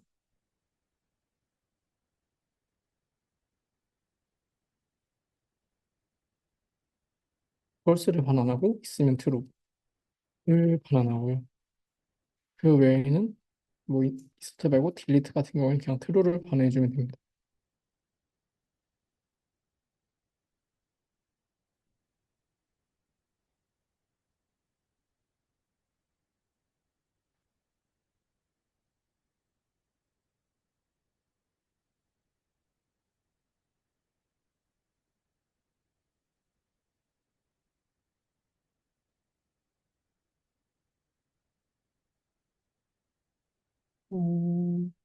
어플라이 오퍼레이션 하나 또 있는데요.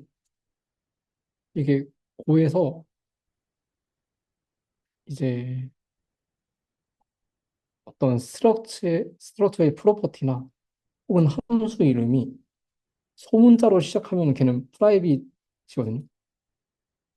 대문자로 시작하면 그냥 퍼블릭이라서 딱 그걸로만 구분을 하고 그래서 지금 아까 저희가 작성했던 어플라이 오퍼레이션 같은 경우는 프라이빗 메소드인 거죠. 그러니까 이 도큐먼트를 사용하니 외부에서는 이 함수를 호출할 수 없는 식으로 지금 구현을 해놓은 거고 위에 있는 어플라이 오퍼레이션 같은 경우에는 그 안에 있는 애들을 그냥 간단하게 호출해주는 외부에 노출되는 함수라고 생각해 주시면 됩니다. 얘 같은 경우는 그냥 머지 호출해 주시면 돼요. 제가 방금 작성했던 머지 함수에다가 오퍼레이션 리스트에 P를 그냥 배열로 전달해 주시면 되고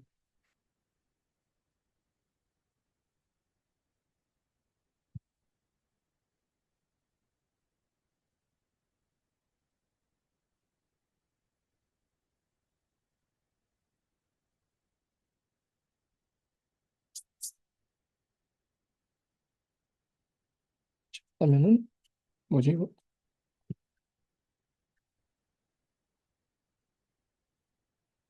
아,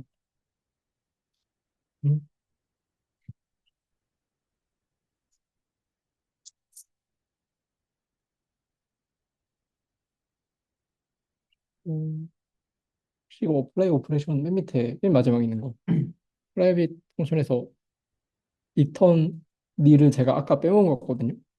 그래서 혹시 같이 빼먹으셨다면 넣어주셔야 될 것 같습니다.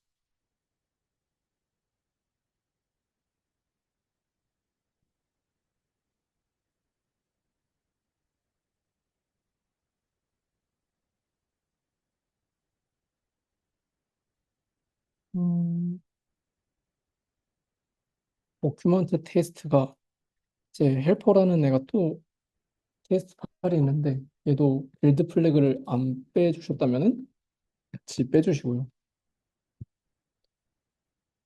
이러면은 일단 기본적으로 동작하는 RGA가 완성이 됐습니다. 아니, 돌아야 되는데 음, 지금 테스트 케이스 혹시 테스트 도시나요? 네. 되나요? 다행이네요. 안 되시는 거 있으시면 말씀해 주세요.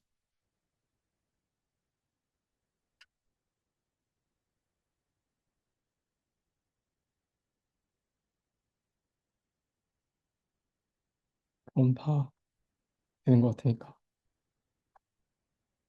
테스트 코드를 보면은 도큐먼트 같은 경우에는 아까 로컬 인서트를 써가지고 로컬 문서에 뭔가 오퍼레이션을 반영하고 그다음에 원격이랑 이제 싱크하는 그런 테스트 로직이 좀 많아요. 예를 들면은 아까 보여드렸던 이제 처음에 딱 이 상황을 테스트 코드로 구현하면은 여기에 테스트 수트가 하나 있거든요. 동시 삽입 충돌 해결이라는데 처음에 그러니까 A가 유저 1이 A라는 텍스트를 하나 넣고 이제 서로 문서를 동기화합니다. 그러면 유저 1이랑 2는 둘 다 A라는 텍스트를 가진 상태가 될 거고요.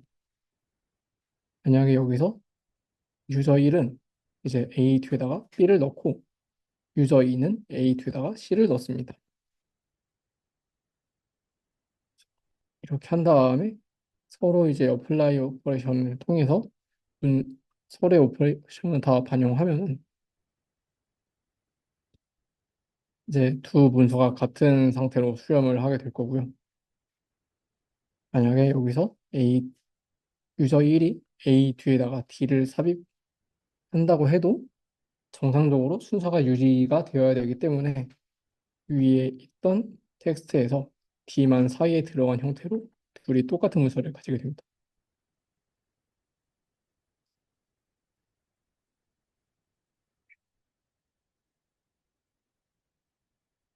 음. 아,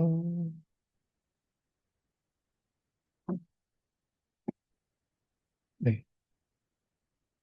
이제 유저 두 명이 똑같이 있고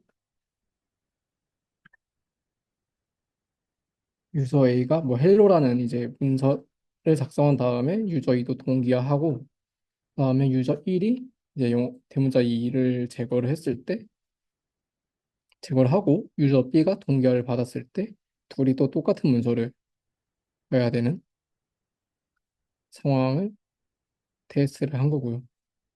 그 외에도 이미 삭제된 노드를 또 삭제하려고 한다거나 아니면은 그냥 같은 유저가 중간에 문자를 삽입해도 순서가 잘 유지되나 그런 테스트들이 있습니다. 사실 뭔가 제가 설명을 잘 못해가지고 약간 어렵게 느껴지셨을 것 같긴 한데 아마 코드를 다시 한번 보시면은 그렇게 어려운 내용은 하나도 없을 거예요. 코드 자체에서는. 그래가지고 사실 CIDT를 구현하면서 제일 중요한 거는 그 여러 노드들의 순서를 일관적으로 맞추는 거랑 그리고 얘네들을 일관적으로 맞출 때 어떤 식으로 이제 동기화를 해서 처리를 할지 이 노드가 어떤 위치에 찾아가야 될지를 고민하는 게 제일 큰 문제인 것 같습니다. 네. 오늘은 여기서 끝인데 혹시 질문이 있으실까요?